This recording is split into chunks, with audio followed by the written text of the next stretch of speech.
Hi everyone, my name is Ranjan. आज की video में हम देखेंगे section 50C of income tax act 1961। देखिए, इनकम टैक्स में 5 हेड होते हैं total: salary, house property, PGBP, capital gain and other sources. जो कैपिटल गेन होता है ना, उस हेड में सेक्शन 50C हम पढ़ते हैं। देखिए, ये सेक्शन 50C किस बारे में बात करता है ये देखेंगे पहले। देखिए, सेक्शन 50C बात करता है तीन चीजों के ऊपर।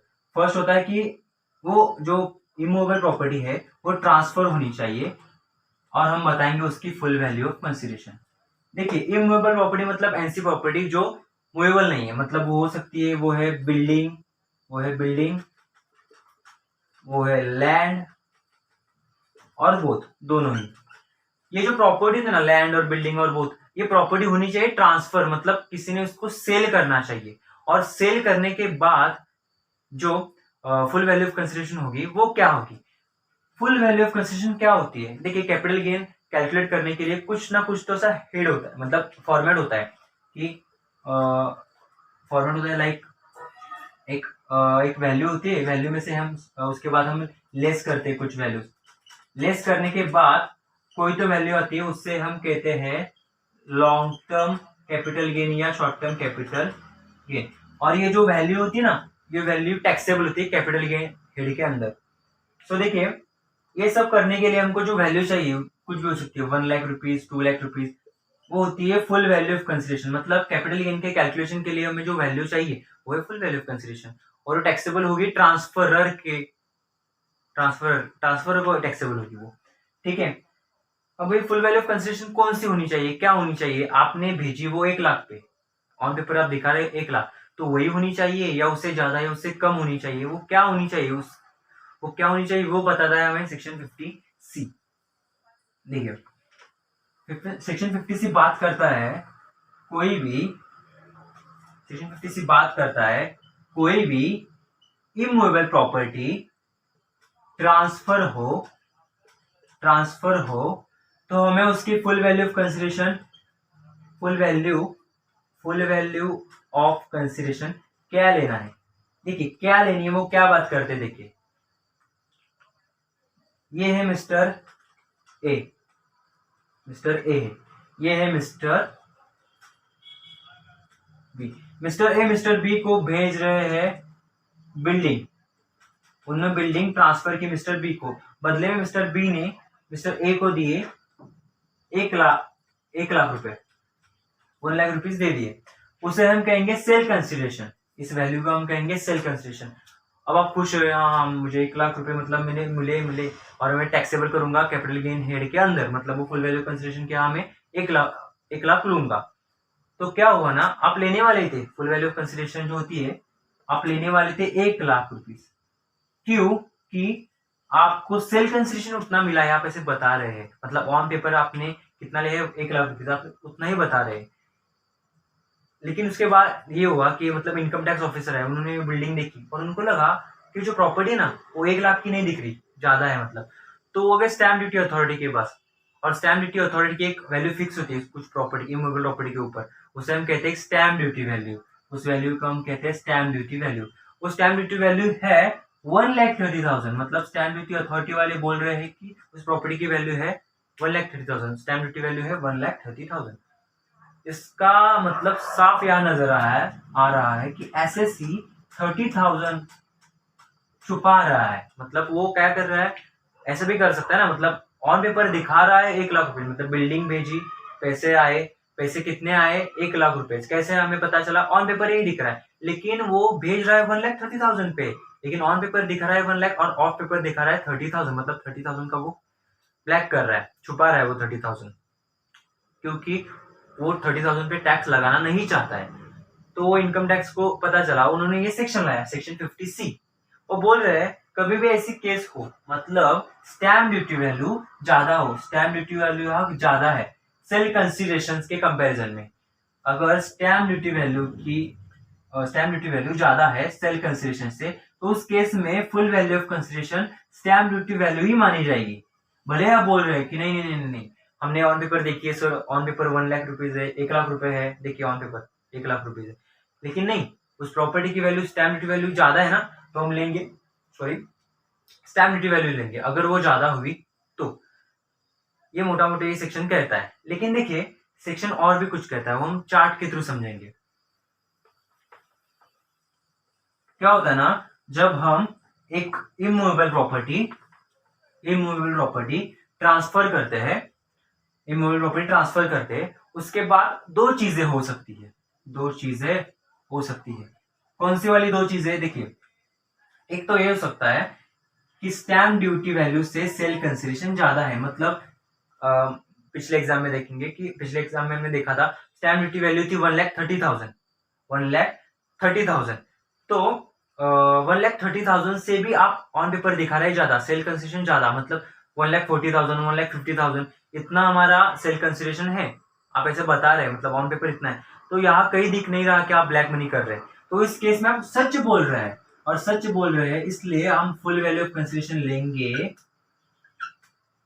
लेंगे सेल कंसिडरेशन, मतलब आपने जो ऑन पेपर दिखाया हुआ है वही। ओके, नेक्स्ट ये आता है कि सेल कंसिडरेशन कम दिख रहा है स्टैम्प ड्यूटी वैल्यू से। इस केस में सेक्शन 50 साफ बोल रहा है कि मतलब जब स्टैम्प ड्यूटी वैल्यू ज्यादा हो तो full value of consideration stamp duty value ही लेंगे, भले आपने ऑन पेपर आपका दूसरा हो। तो इससे क्या होने लगा, ऐसे से बोल रहा है, देखिए अगर उस प्रॉपर्टी को, मतलब एक प्रॉपर्टी है, उस प्रॉपर्टी को मैं भेज रहा हूं मेरे रिलेटिव्स को, मेरे फ्रेंड्स को, किसी और बंदे को कम प्राइस में, मतलब कितने कम प्राइस में? प्रॉपर्टी है 1,00,000 रुपीज की, 1,00,000 रुपीज की प्रॉपर्टी है, हम भेज रहा हूं मैं 99,000 पे। इसका मतलब आप आएंगे सेल कंसिडरेशन 99,000 है, स्टैम्प ड्यूटी वैल्यू की है 1 है। आप आएंगे और बोलेंगे हाँ यहाँ स्टैम्प ड्यूटी वैल्यू ज्यादा है, इसका मतलब हम ये वैल्यू लेंगे। लेकिन हो सकता है ना कुछ कम प्राइस पे हम भेज रहे हैं, तो कुछ बीच का रास्ता देखने के लिए इनकम टैक्स ने कुछ रूल्स लाए। इसके अंदर क्या लाए, देखिए वो बोल रहे हैं आपको जो भेजना है ना वो कम में भेजना है ना, कोई बात नहीं, कम में भेजना है, मतलब आपकी स्टैम्प ड्यूटी वैल्यू उससे ज्यादा है, कोई बात नहीं। अगर आपकी जो आपने भेजा, आपने ट्रांसफर की वो बिल्डिंग, और आपकी स्टैम्प ड्यूटी वैल्यू ज्यादा है सेल कंसिडरेशन से, चलेगा, कोई बात नहीं। लेकिन वो स्टैम्प ड्यूटी वैल्यू जो है वो कम है 110% ऑफ सेल कंसिडरेशन से, 110% ऑफ सेल कंसिडरेशन से। इसका मतलब देखिए सेल कंसिडरेशन है 1,00,000 रुपए, 1,00,000 रुपए, और 110% ऑफ सेल कंसिडरेशन कितना आया? 1,10,000, 1,10,000। तो आपकी जो स्टैम्प ड्यूटी वैल्यू है ना वो यहाँ के बीच में होनी चाहिए, वो 1,09,000 हो, 1,08,000 हो, 1,07,000 कुछ भी हो, इसके बीच में होना चाहिए तो चलेगा। इतना कम करके आप भेजोगे, मतलब स्टैम्प ड्यूटी वैल्यू इस बीच में होगी तो चलेगा, कोई बात नहीं। तो इस केस में हम मानेंगे फुल वैल्यू ऑफ कंसिडरेशन आप दिखा रहे हो, वही आप अपनी सेल कंसिडरेशन मुझे वही अपनी वो फुल वैल्यू ऑफ कंसिडरेशन दिखाएंगे जब आपकी stamp duty value sale consideration से ज्यादा है लेकिन 110% ऑफ सेल कंसिडरेशन से कम है, उस केस में full value of consideration sale consideration ही मानी जाएगी। देखिए ऐसा भी हो सकता है स्टैम्प ड्यूटी वैल्यू ज्यादा है सेल कंसिडरेशन से, और वो ज्यादा है, सॉरी यहाँ मुझे ऐसा करना चाहिए था, ऐसा करेंगे, स्टैम्प ड्यूटी वैल्यू ज्यादा है सेल कंसिडरेशन लेकिन कम है 110% ऑफ सेल कंसिडरेशन। इस केस में देखिए सेल कंसिडरेशन ज्यादा है, स्टैम्प ड्यूटी वैल्यू ज्यादा है सेल कंसिडरेशन से लेकिन कम है,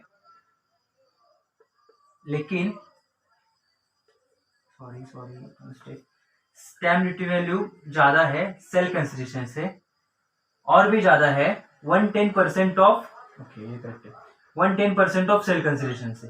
मतलब आपकी सेल कंसिडरेशन है यहाँ 1,00,000, 1,00,000 रुपए आपकी सेल कंसिडरेशन है, 110%, 1,00,000 के 110% कितने आते हैं? 1,10,000। तो आपकी स्टैम्प ड्यूटी वैल्यू यहाँ बीच में नहीं है, इससे भी आगे गई है, तो इस केस में आपकी जो फुल वैल्यू ऑफ कंसिडरेशन आती है वो होगी आपकी स्टैम्प ड्यूटी वैल्यू। हाँ, इस केस में आपकी full value of consideration stamp duty value होगी। आप ये नहीं कह सकते नहीं मैंने कम पे भेजना, नहीं चलेगा, आपको भेजनी है तो 110% of sale consideration and 110% of sale consideration, इसके बीच में कई स्टैम्प ड्यूटी होनी चाहिए, तभी हम सेल कंसिडरेशन आप ऑन पेपर दिखा रहे वही होगा। नहीं तो आपको वो full value of consideration stamp duty value ही लेनी पड़ेगी। देखिए क्या होगा इस केस में, ऐसा हुआ कि 1 लाख की सेल कंसिडरेशन है, 110% 1,10,000 रुपए, और आपकी जो स्टैम्प ड्यूटी वैल्यू है उस प्रॉपर्टी की वो आ रही है 1,13,000। स्टैम्प ड्यूटी अथॉरिटी बोल रहे हैं उस प्रॉपर्टी की प्राइस 1,13,000, स्टैम्प ड्यूटी वैल्यू है 1,13,000। तो इस केस में क्या होगा, 1,30,000 टैक्सेबल होंगे, मतलब फुल वैल्यू ऑफ कंसिडरेशन 1,13,000 ही होगी। आपको लग रहा है जो वो बोल रहा है 1,13,000 स्टैम्प ड्यूटी वैल्यू, अब वो तो टैक्सेबल होने वाला है, लेकिन आपको लग रहा है कि उस प्रॉपर्टी की जो प्राइस है वो स्टैम्प ड्यूटी वैल्यू 1,30,000 नहीं है, कुछ कम है। मतलब आप सोचेंगे ना, मतलब इतने ज्यादा भी टैक्स क्यों करे, तो आप जा सकते हैं वैल्यूएशन ऑफिसर के पास। वैल्यूएशन ऑफिसर अपनी प्राइस बताएगा, तो उसमें भी दो बातें हो सकती है। दो बातें कौन सी वाली, देखिए इस केस में फुल वैल्यू ऑफ कंसिडरेशन आएगी अपनी, फुल वैल्यू ऑफ कंसिडरेशन आएगी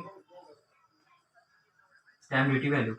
इसमें दो चीजें हो सकती है, वो गए वैल्यूएशन ऑफिसर के पास और वैल्यूएशन ऑफिसर को बोले देखिए प्रॉपर्टी को देखिए मेरे प्राइस बताए। वैल्यूएशन ऑफिसर ने जो प्राइस बताई है वो ज्यादा है उससे भी, इससे भी स्टैम्प ड्यूटी वैल्यू से, मतलब आपने डिसाइड किया था स्टैम्प ड्यूटी वैल्यू 1,13,000, लेकिन वो जो वैल्यूएशन ऑफिसर वो बोल रहा है कि उसकी प्राइस है 1,14,000। तो इस केस में आपको full value of consideration stamp duty value भी लेनी है।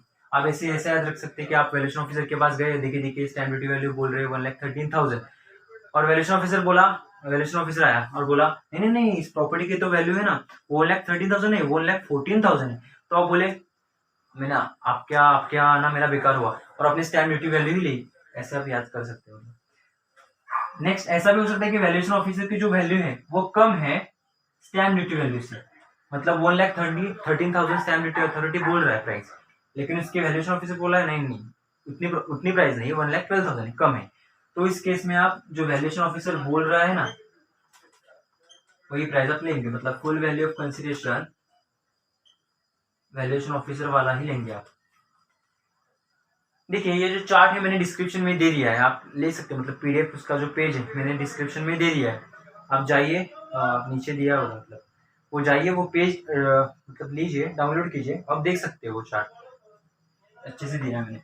नेक्स्ट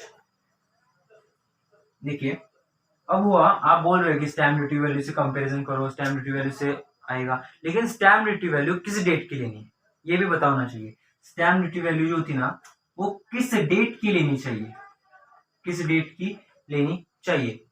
देखिए दो डेट्स होती है, एक होती है एग्रीमेंट की डेट, एक होती है रजिस्ट्रेशन की डेट, एक होती है एग्रीमेंट की और एक होती है रजिस्ट्रेशन की। दो केस हो सकती है, ये दोनों डे ना एग्रीमेंट की डेट और रजिस्ट्रेशन की डेट एक ही हो, सेम डेट हो, तो कोई बात नहीं, वही डेट उस डेट की ही सेम डेट की आप क्या लो सेम डेट की स्टैम्प ड्यूटी वैल्यू ले सकते हो। लेकिन अगर ऐसा हो कि एग्रीमेंट की डेट अलग हो और रजिस्ट्रेशन की डेट अलग हो, तो इस केस में डिफरेंट डेट हो तो इस केस में आप लेंगे एग्रीमेंट की डेट ले सकते हैं एग्रीमेंट की डेट, मतलब उस डेट का आप स्टैम्प ड्यूटी वैल्यू ले सकते हैं, लेकिन दो कंडीशन सेटिस्फाई होनी चाहिए। पहली कंडीशन ये है कि जो एग्रीमेंट हो रहा है उस डेट पे आपको पार्टली या फुल्ली पेड करना पड़ेगा, उस डेट पे आपको पार्टली और फुल्ली पेड करना पड़ेगा, और जो आप पेड कर रहे हो ना वो अदर देन कैश होना चाहिए, अगर ये चीज हो तो आप एग्रीमेंट की डेट ले सकते हैं, एग्रीमेंट की डेट की स्टैम्प ड्यूटी वैल्यू ले सकते हैं। देखिए ये जो सेक्शन है जो मैंने पढ़ा था तो मुझे भी अच्छे से समझ नहीं आया था, मैंने इसे चार्ट के थ्रू आपको समझाया है, आई थिंक आपको अच्छे से समझ आया होगा। मैंने जो नीचे चार्ट दिया आप ले सकते हैं, पीडीएफ डाउनलोड कीजिए। Thank you.